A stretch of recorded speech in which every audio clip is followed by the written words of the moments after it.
Hi guys, நான் உங்கள் ஆகாஷ் கண்டே பேசுகிறேன். இப்போ நான் பார்க்க போகிறோம்னா மினாட்டோ பண்டல் தான் கைஸ் எடுக்க போகிறோம்.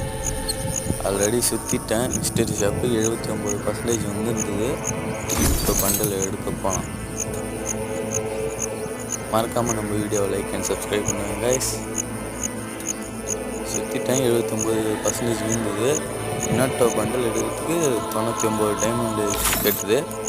இந்த கட்டணம் எடுத்துட்டேன். அது வந்து வீடியோ பிடிக்கல கைஸ். இப்போ வாங்க மினாட்டோ பண்டலை பார்க்க. நல்லா தான் கைஸ் இருக்குது. மினாட்டோ பண்டல் எடுத்துரும் வாங்க. போட்டு தாறு மரம் விளையாட வேண்டியதான் மினாட்டோ பண்டல். எனக்கு மினாட்டோ ரொம்ப பிடிக்கும் கைஸ். மினாட்டோ எனக்கு ரொம்ப பிடிக்கும். சரி காய்ஸ், அடுத்த வீடியோ பார்க்க ரெடியாக இருங்க. பாய்.